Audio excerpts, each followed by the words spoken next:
Hà chị ta, chị tôi nè, chị muốn như nó chia lại bèo. Cô yêu có mà, cô nhớ trả chế livestream 6 Facebook một khán giả thứ tiền. Nhớ luôn à, cho nên lâu này luôn thì á, cô cho phong dư, để nó cũng mua tiền bông rung cao đó, lên từ dưới chê, xong đổi đâu cũ à, là sai à.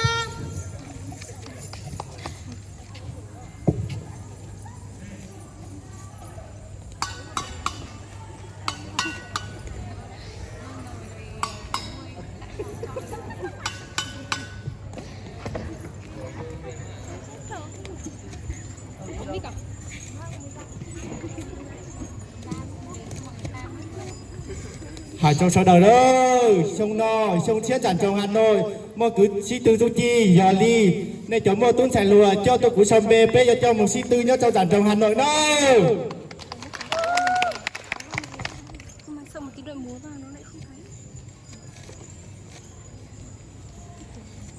Này buồn nó ra chi?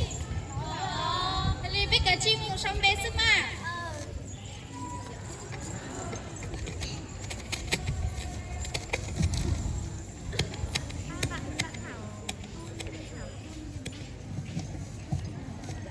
Nè lo, nè cho tiền này bữa chờ na. Chị bữa chia, phải gì sao mà màu? Nhiệt lo cả cho 6 con mua đi chào. Sai sao? Cha Đi chia của sấy rồi. Chúng nó na ni, chúng lâu thang tù, ni cha chúng cha ta tù. Ê a lô lệnh tu mô cha bế châu nọ tăng tê lô lệnh tu hồ yêu sơn chủ tê ngông dê chê. Lên từ hải tới chia này chà yếu hải xuống chỉ thông xuống móng chỉ rong lên móng này à nếu mà báo là nhiệt lo Có hai tụi mỏng đó là nếu như mẫu ta nhá bé có rò nếu chơi hai cứ chia liền. đi lo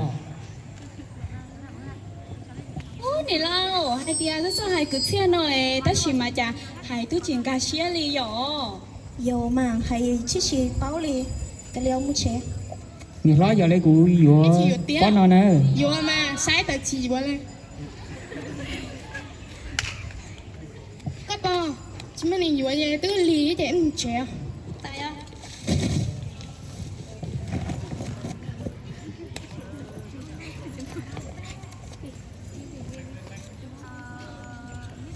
Cô cho Vinh Châu, muốn nó mới tình điểm hiệu tân ra phải sạch chế tiền. Nào hả Châu? Nhà dân ta bấm mẹ à? Nè lâu tuần tớiยังmong lệnh xứ nè. Nè có hả lý mà nó chỉ nó kia luôn. Nhà lý mà cho xe chồng mình chỉ nào.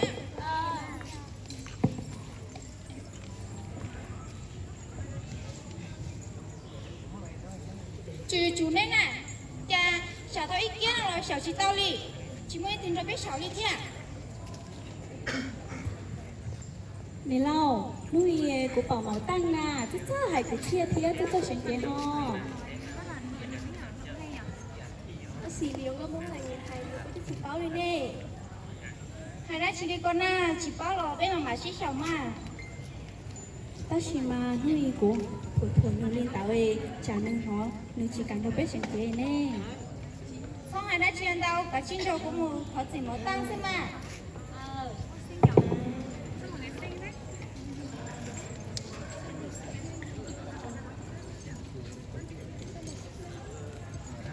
Con trò bé mùi sợ sẽ dễ kia nào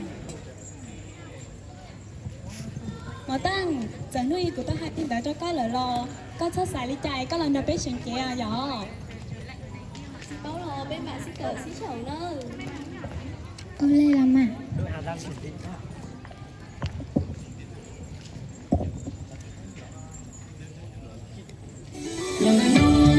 Hãy subscribe cho kênh Ghiền Mì Gõ để không bỏ lỡ những video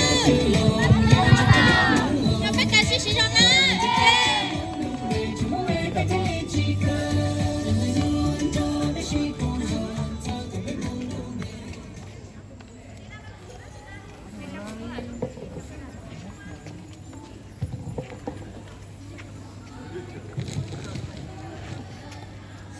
阳光中的虚空中，才可被朦胧美。我们的梦到梦里，要给的梦哦，才可要找的家的了，要这个要梦哦。等这个家朦胧美，就梦里被这里几个，梦胧，不必才可被朦胧美。Em quay đâu đấy? Em phải bảo chị em khắc phục vào. Nghiêm đi. Ủa? Sao mọi người đang tạo dáng cái không?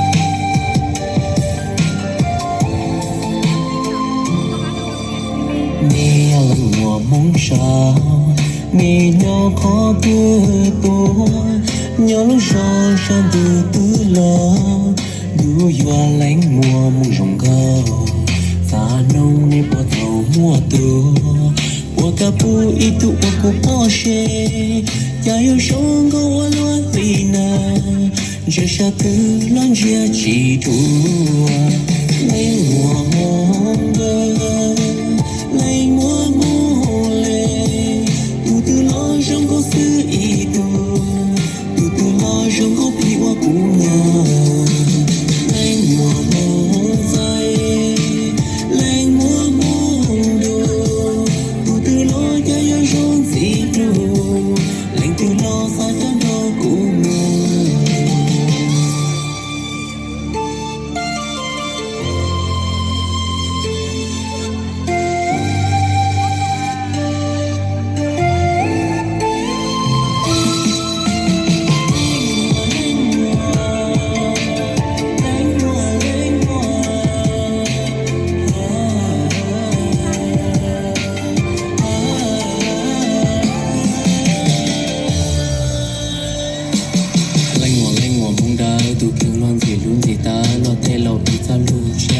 Hủ lý chú, trái trong cổ lý có lời chú ấy có thể lý được cho cú cả sẵn cho không một thiên chi trong lý nó ta lý lanh mùa mong lành xóa hai lũ rong long trong hành giờ có hai lũ của chính ca xia lò của thế lũ thế nhà vì mua con địa tế thế lý chia ô xin chúa xì liết xì xia thế lý kia lý có đại kia lanh mùa mong dài bỏ nay mà theo lý mà mai đã chọn chia lũ khu sống dài của khoa của chia là hai có sang ba kia bởi chờ cả con bông xia mà bởi chờ tu thọ có mùa ở bế tu ế chú sẽ có lúc xia đâu cũ lanh mùa mong chú không cho có bỏ mùa tuần tu đã được có bỏ mùa tu thể sao lan chỗ nữa có hồn ê sao lan liên nữa có lỡ ta ế nhóm nữa có ý xa khi có thể tiếng hạ có ta cho tiền tu sẽ lòng mà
Vâng, quả là một tiết mục vô cùng đặc sắc phải không quý vị?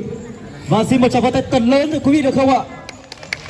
Vâng, và xin chân thành cảm ơn tiết mục rất là đặc sắc vừa rồi đến từ các bạn Điện Biên. Và không biết là thông qua tác phẩm vừa rồi các bạn Điện Biên có muốn gửi gắm những cái thông điệp toàn thể quý vị ở dưới không ạ? Và Lời đầu tiên thì họ bếp bát tướng xài nhớ cho lúc sinh điện biên họ hay luôn nó cá nhớ rồng cho tàn cho ý chồng để lào ti lào theo tàn trong ý chồng mong cũng như xã đời ạ. Theo lần đầu bé ra dân nhà bé nhục hổ ô ta nô bé xả xa canh lúa cho nên hai tìa sở tìa bé dối dòng mong lành mong đau mong chua mong đu lò thỏ cỏ bé ra chi lu chi pa sở tìa ý là nhớ nhớ trâu ý lúc sánh tua lò thỏ cỏ bé mong chi cổng chia bé mong theo của cha một trâu giá tòn đê cho linh đã lò sở tết thời dúa của cha bầu ly trà lò thỏ cỏ bé khởi chia tao bé tê cái chay đắp hùa bé tên du chi một trâu giá tòn đê ô chồng đau. Vâng, và xin cảm ơn các bạn. Thì không biết là các anh chị ban giám khảo có những cái câu hỏi gì gửi đến các nhóm sinh viên Điện Biên không ạ?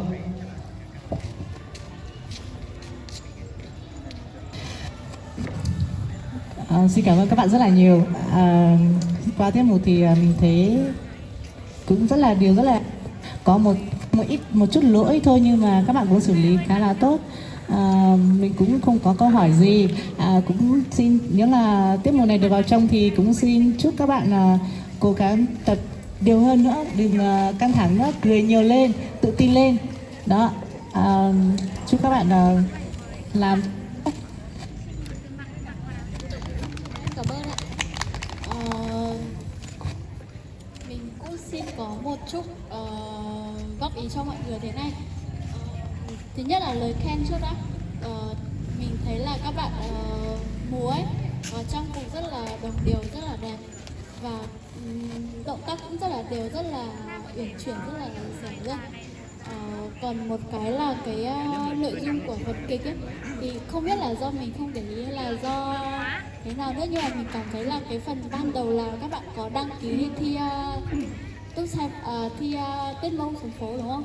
Nhưng mà về sau thì thấy mọi người kiểu múa chung chung ấy, thế là mình nghĩ là không biết là do kiểu cái đấy là đăng ký cá nhân hay là riêng ấy, tại vì cái nội dung nó không logic với cả cái tiết mục của mọi người ấy, nên là nếu mà vào trong thì mọi người sẽ khắc phục nó để nó có một cái nội dung từ đầu đến cuối nó logic hơn. Cảm ơn mọi người. Dạ vâng, em xin cảm ơn ạ. Và tiết mục của bọn em cũng là nói về là đội văn nghệ tỉnh đi thi ạ, nên là vào chung kết bọn em sẽ cố gắng khắc phục ạ. Xin cảm ơn. Mình xin được nhận xét bổ sung là ở phần đầu ý, thì bao nhiêu vậy mà về cái sân thì đầu mình thấy là nó chưa thực sự có cái gì là nó quá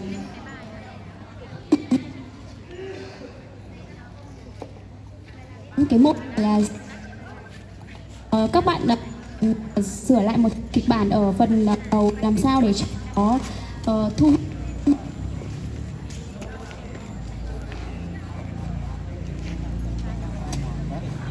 nó mang đến cái sự hồi hộp hay là cái sự hay gì đấy để cho tất cả mọi người đều mong chờ.